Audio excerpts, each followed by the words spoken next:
Welcome to the Confident Live Marketing Podcast. My name's Ian Anson-Gray, and we're back with another deep dive into studio setups and gear and tools and all that kind of cool stuff.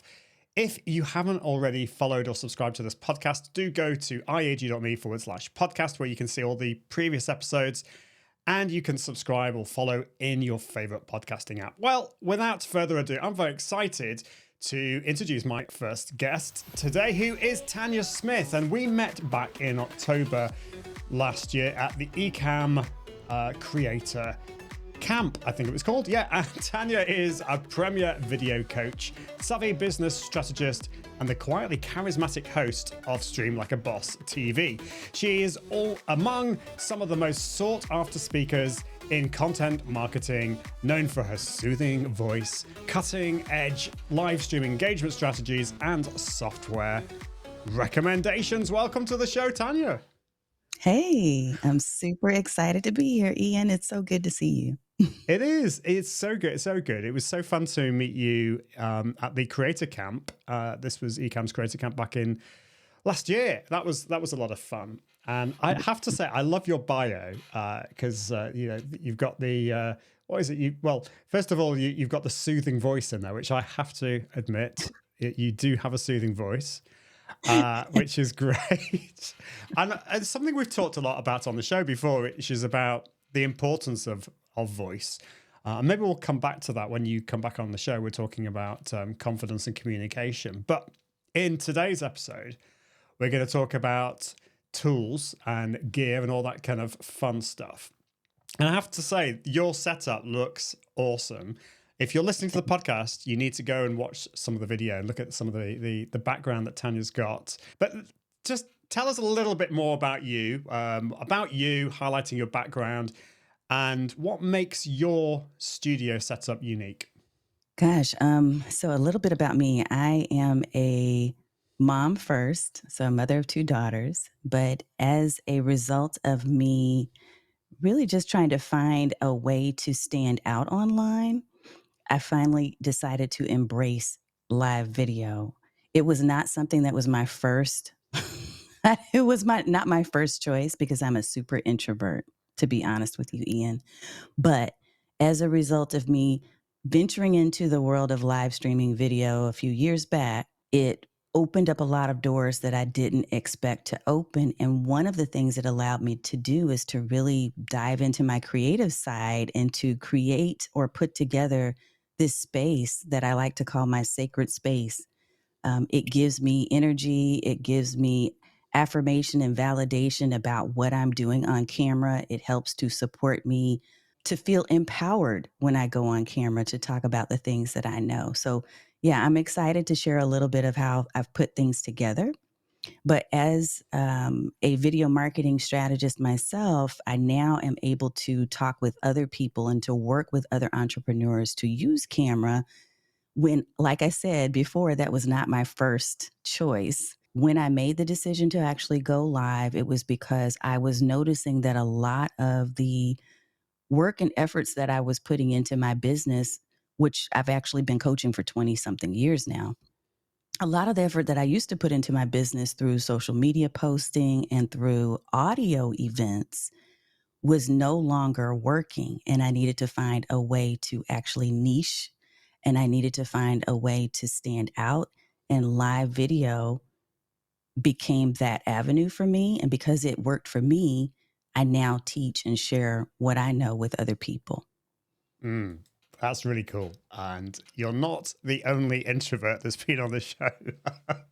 It's funny, isn't it? That I don't know what it is. You'd think that live video in particular would be like the last thing that an introvert would do. And I've said many times on the show that I could have called myself the reluctant live video guy because like it was the last thing that I wanted to do. But here we are. Here we are.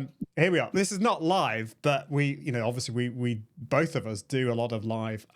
So that's really cool. It's great to hear that background.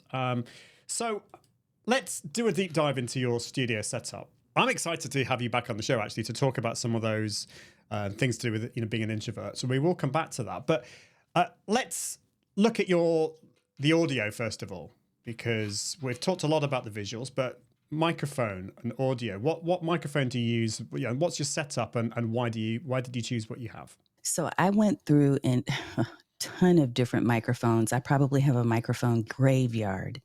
But to your point, and I've heard you say this many times, Ian, and I recognize it as well, you have to find a microphone that really fits your voice, your personality. And the Shure MV7 is the one that I landed with.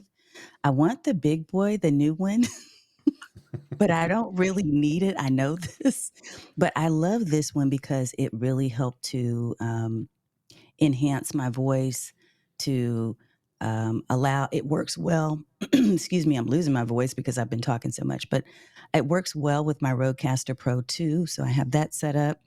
I used to have one of the overhead arms that kind of just stood, at the top. I ended up with a low profile one so that I could move it out of my desk space. So I have the Shure MV7. I have an Elgato low profile mic arm. I use this in conjunction with my RODECaster Pro 2. I'm trying to think of other things with the setup that you might want to know. But this is my primary. I do Yeah. have other backup mics as well. Well, I mean, it's funny what you said about the microphone graveyard. Yeah, I think I think many of us have got one of those. But I love the low profile thing. So I've not got one of those. So my microphone is a lot more in shot Ah, than yours is. Yours is a lot more subtle. But so I think the low profile mics, particularly for video, if you're doing video primarily, is really good. And I am very tempted, like you are tempted, to upgrade your microphone. You kind of don't really need to. It's the same with me and boom arms. But how do you get on with the RODECaster Pro 2? Because I've got that too. And a lot of people that I've spoken to get it, and then they're completely overwhelmed because it's quite complicated to use. What was your experience with that? I agree. As a matter of fact, I had the first RODECaster Pro before this too. I turned it back in. I returned it and said, it's too much. I don't want to deal with it. The only reason why I have the RODECaster Pro 2 right now is my husband said, you need this and bought it for me for Christmas, Ian. And when I got it, yes, it is overwhelming. I don't need everything that's on it, to be honest with you. What I use it primarily for, though, I love that it does have the mixer and it allows me to be able to pull in, for instance, sound from my phone if I needed to use Bluetooth, sound from goodness, all the different instruments. So if I want to use Spotify, for instance, if I want to do a Zoom call, it allows me to do all that mixing. But frankly, the most I use it for these days, I think the priority is really just doing my live stream. And I don't use probably 75 to 80% of it I'm not using. Yeah, I think I'm pretty much the same. The thing I love about it though is the audio processing. So you've got those things that can make your voice sound even more kind of good quality. It gets rid Yeah. of any noise, background noise and things like that. So yeah, if you're really looking to improve the sound and all that kind of stuff, then the RODECaster Pro 2 is good. Although we had Katie Fox on the show last week, and she was talking about the slightly toned down version, which is the Duo, which I haven't played with yet. So maybe that's a good one for people. Yes. I saw So the we, duo at Podfest recently, honestly, yeah, Ian, and I think I might end up switching over to that. It's yeah, it's one of those things where it's like, but you already have something. Do you really need to switch? I don't yeah. know. I want to, but I probably Well, don't. see, this is the problem, isn't it? So I'm a big believer in bootstrapping your live video studio, your podcasting studio, whatever it is, over time. But we're so tempted, aren't we? Most of us Yeah. with the gear, just upgrading. And sometimes you just have to say, no, no, stop it. Yeah. Let's move on to cameras. So yeah, I've had quite a journey with cameras. This is a problem because cameras can be either very inexpensive or very expensive. I suppose it's the same with all of them. But what's your experience with cameras? Oh, yeah. I started with just the basics. Initially, I had the Logitech, which I think everybody starts out with. So I had a Logitech C920 or 22.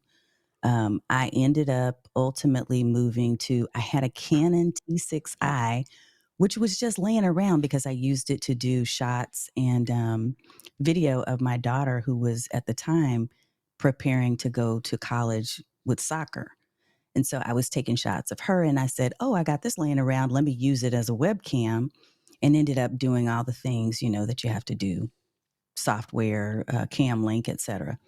But I didn't love the Canon. I love, however, where I am now, which is my Sony A6400. I know everybody else has the EV10. I know. But I ended up at the time choosing the A6400, which was the hot thing. I had to get a lens, the Sigma lens. I have a cam link still, of course, that helps it to be recognized as a DSLR for the webcam. But I don't know necessarily that I need to upgrade. It's another one of those things where you're like, well, everybody else has this. Should I go and upgrade? But that is my main camera right now, the Sony. Mm. The Yeah. tiny iSpot 2 has been a nice little addition for me for regular Zoom calls and that type of thing. And so I'm using the tiny iSpot 2. I haven't made full use of that yet, but I know that it's capable of doing a lot of things. So I'm excited about playing with that. And then I wish I had it up here, but I also have that portable. I can't think of what it is. I'll think of it in a second. It'll come back to you. It'll come back to you at the halfway through the next question. But that's it's great. It's great. There's sort of like my answer to your question, do you need to upgrade your camera, is obviously no, but that's kind of not the answer you want, because like you kind of do feel, and thank you for your honesty, because I feel exactly the same. You see everyone else, all the cool kids are getting like this other camera, and you think, oh, well, maybe I need to get that. But like if your camera is working, and yours is, I mean, your shot looks amazing. So there's no reason, unless there's a problem. And I had this issue with I had the Canon M50, and I did have to upgrade because it kept on shutting off halfway through a live stream, and I had other issues with it. And so like it was a no-brainer for me to do that. But unless that's happening, you don't need to do that. And of course, if you have a camera like that, you mentioned that you've got the Cam Link, so that's the Elgato Cam Link 4K, and that connects the HDMI of your camera into your computer. So that's the other thing you've got to think about. Okay, we're on to the next question. This is the one that I've always struggled with, but your lighting looks amazing. So I'm really interested. Like you've presumably got lighting in front of you that we can't see, but you've also got some cool lighting behind you. So tell us a little bit more about your lighting setup. And I did remember that third camera, but I'll tell you later. Okay, well, tell us now. Tell us now. It's the DJI Pocket 3. Ah, yes. Yes, that's very excited about that. But I'm just starting to get into that, so I can't tell you a whole lot about it other than it's great for portability. I love carrying it in my purse and just taking it around with me everywhere, so that you can still have functionality of your phone and not use that as both your video and all your communications. So I do love that. Lighting. This is fun. So lighting, I will tell you honestly, Ian, and since we're kind of also talking about the whole idea of making sure you balance yourself and don't go out and spend a ton of money on things that you don't necessarily need. When I first started, I actually went to a Home Depot. I don't know if you have those where you are, but I went to Home Depot and I purchased lights that you use in your garage when you're working on your car. That was what I started with. And it was sufficient at the time, but it wasn't great. I did then go to a ring light, and I now today use a small rig globe lantern. So that's my big boy light. That one is it's at an angle sitting up here and just pointing down at me. I also have a single key light on the other side at the corner. So I don't have anything directly facing me like this anymore. My ring light used to do that, but every now and then I'll put on glasses, and I don't want that light in the frame. I don't want the ring or the reflection there. So I have both of my cameras at an angle behind me just to help increase or improve the depth perception. I do have a small, what do they call it? An Einstein light and a couple of fairy lights that are in the background to help with the branding, since most of my stuff is raspberry pink. It looks great. I love the background. You've got a little bit of greenery there. You've got an on-air sign. Love that. But yeah, lighting is one of those things you just need to work on. It takes time, and you've clearly done that. It's been presumably quite a long process to get to where you Yeah. are today with that. How long has that taken you? You know what? I actually, over the last 3 years, have just added here and there. Mm. There was a period of time for about 2 weeks where I got upset because I kept asking, look, if my husband sees this, he's going to be mad at me. But I was upset because I had this area up here where we are is in my family room. Nobody was using it. The kids are grown, so they don't care about using games and all that kind of stuff. And I had been asking for years, can you just get this out of here so I can just use this whole space as my personal studio? Nobody was hearing me. So this was a fast forward period of 2 weeks, meaning that I got a lot of the stuff in my studio done in a span of about 2 weeks because my husband travels overseas quite often. And one week when he was home, he pulled out everything from those huge giant entertainment systems that we used to have with the big TVs that had the giant rear. Like Yeah. he pulled all this stuff out on the floor and then left for Asia. And when he left, I was so ticked off because it's my studio area. This is where my videos are being done. And I called the next day, I called a junk mover and I said, just come get this stuff. And then I went on a binge and just for the next 14 days completely turned this whole area around. To be honest with you, Ian, a lot of the things that I've done to this space here, it was during that time, during that 14 days. But Yeah. I've added things to it over time. I love that. So it sounds like you kind of went almost like on a hyper focus binge on sorting it all out. But so Yeah. sometimes you can do that, and sometimes it will take a long time. And it sounds like it's been a mixture. Just before we move on to the next section, I want to ask you about your computer setup. So tell us what your computer is, maybe your display. Are you using one or two or three displays? I'll ask you that question, and then we're going to go on to tools. Okay. So I have an iMac, and that is my main computer that I use for streaming. I do have a MacBook Pro, but it's very rare, honestly, that I use it because I keep it downstairs and forget to bring it upstairs. So I have an iMac. I have two main displays. Well, one additional display besides the iMac itself. I do have another display monitor over here, but I hardly ever use that for purposes of this type of work. Yeah. I have, wow, I've got a lot of stuff up here. Here's the thing. This is the number one thing I'll tell you about my computer. I have a really simple keyboard. I do like I like ASMR. So I like to hear the click of my keyboard, but I realized that was a bit too much for people when I'm on my live, if I'm typing something. So I have something that's a little bit more moderate. But here's what I like about my desk space overall. I am a minimalist as much as I possibly can be. So I like to keep everything off of my desk. So my monitors are on arms. Everything Mm. on my desk pretty much is on arms on the edge of the desk and it moves with me. You're probably asked this question, but I do have a sit stand desk. So I want everything to be able to move with me if I choose to stand up or sit down.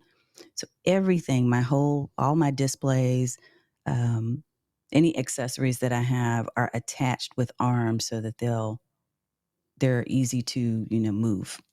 The displays are huge, which is great for my maturing eyes. I need them. But I do also every now and then use an iPad. I do have an iPad 13-inch that sometimes I use as a display as well. And it just with I can't think of what it's called, the Infinity something or other that you can attach with your iMac. Yeah. It's not my favorite. So the emphasis I think would be on the two, the iMac itself and then the other additional display that I have. Yeah. No, that's good. That's cool. That's cool. Love all of that. So just very briefly, and we could spend a whole episode on this, but if you could choose one or two of the tools that you use on your computer, what would they be? What is the kind of essential stuff? And we're talking here like video creation, podcast creation, that kind of thing. Okay, so software on my computer, I will tell you, and I know that some people will get a little antsy about this because there was a lot of drama around it, but I will tell you, I use the Wondershare Filmora app. I do primarily use that for editing. In terms of doing live streams, it makes it easy for me not to have to do a lot of production or editing. But I use the Filmora app to help do minor editing. I also use, I'm taking a look at the ones that are my priority.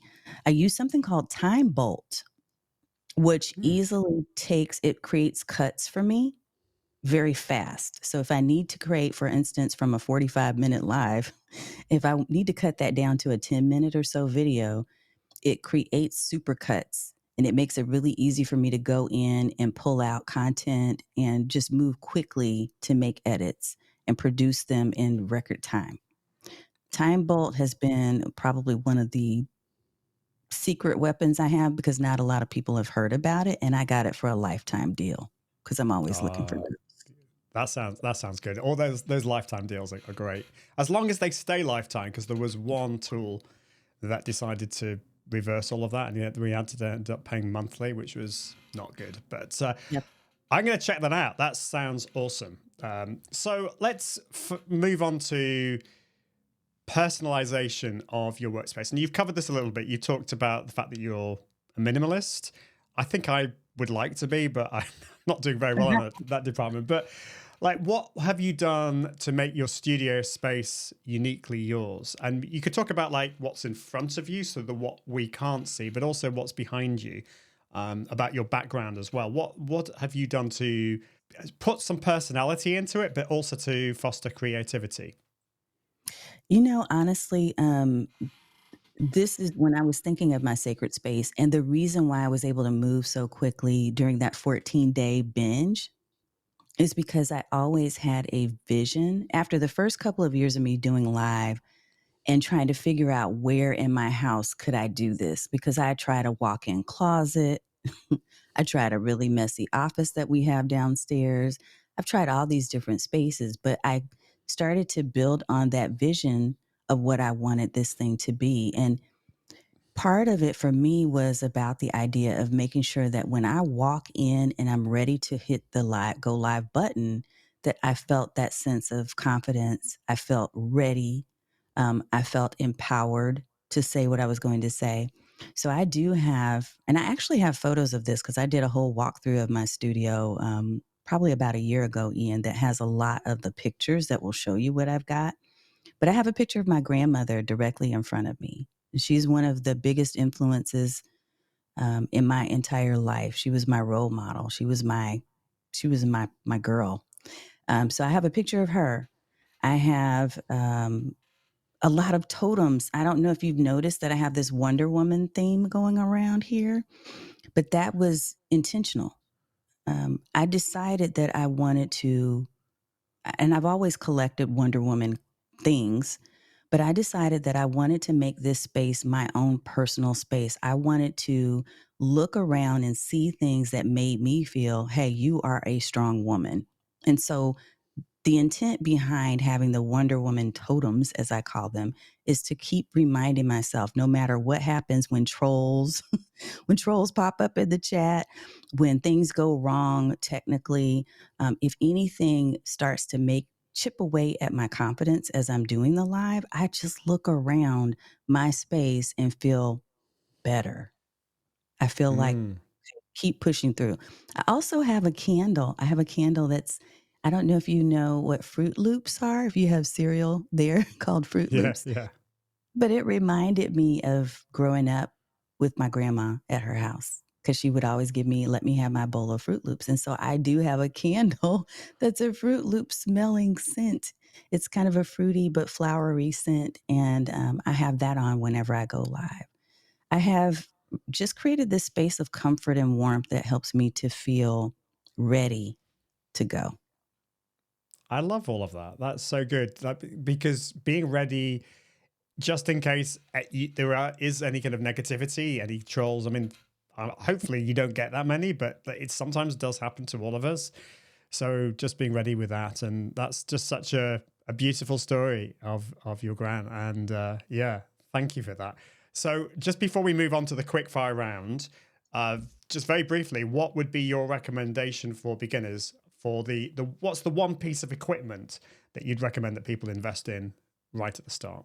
Honestly, I think at the start, it should be something to enhance your audio.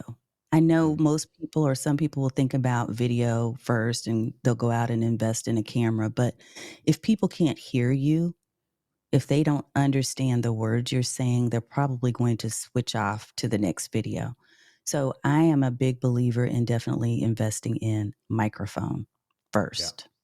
Yeah. Well, I totally agree. Well, it's time to move on to the quick fire round. I hope you're ready, Tanya. Just making sure that the tech is all ready to go. You have 1 minute to answer as many of these questions as possible. Hopefully, you're not going to answer. I'm not going to run out of them, so you don't be too quick. But here we go. Right. So the first question is Mac or PC? Mac, Number 2, green screen or natural background? natural, Number 3, microphone in or out of shot? I don't care. I don't have a Okay. either. Number 4, coffee or tea while recording? Coffee, You're a coffee drinker. Cool. Number 5, ring lights, good or bad? mostly bad. Okay, good. Number 6, webcam or fancy camera? What's your budget? That's my answer. Okay. Number 7, acoustic panels, aesthetic choice or acoustic essential? Acoustic essential. Standing desk or sitting desk? Stand. I want a sit stand. I want one that's both. Yeah. Personal. Okay. Background music, mood setter or distraction? For me, it's a distraction most of the time. Well done. I think so far you have got more than any other guests. You're my third guest. So that's pretty impressive. And I know like some of those questions are really hard because you kind of think, well, it kind of depends. Yeah. I was there. Yeah. Most of them. Like, Exactly. Well, thank you so much, Tanya. It's been great to have you on the show. We are out of time. Tell listeners and viewers how they can find out a little bit more about you. Where have you scattered yourself across the interwebs and the socials? I'll give you 2 links. One would be my main site, which is getnoticedwithvideo.com. And the second would be contentcreatorscafe.com. So contentcreatorscafe.com is where my programs are housed. I have links there to my stream, to my podcast, and anything else that you might want to connect to. That's awesome. And so what are you working on at the moment? What's the kind of the one place that you'd like people to check out what you're doing? Yeah, contentcreatorscafe.com is probably the best spot because right now we're actually getting ready to do a membership drive for Stream Bosses Academy, where we are working with content creators, especially coaches, but part-time video content creators, audio content creators to help you to really leverage your media in your marketing in a way that's going to help you to build your brand and make more sales. That sounds awesome stuff. Well, thank you, Tanya. Thank you so much for coming on to the show. We'll have you back to talk about confidence and communication and all that kind of cool stuff. But do check out Tanya's website and all her socials and stuff. And yeah, thank you so much. Awesome. All right. Thank you. Well, that's it for this episode of the Confident Live Marketing Show. You can check out the show notes for this and find if you could have missed any of those links, then just head over to iag.me/podcast and all our previous episodes are there. But that is it for this week. And until next time, I encourage you to level up your impact, authority, and profits through the power of Confident Live Video. See you soon. Bye. Thanks for watching the Confident Live Marketing Show with Ian Anderson Gray. Make sure you subscribe at iag.me/podcast so you can continue to level up your impact, authority, and profits through the power of live video. And until next time, Toodaloo.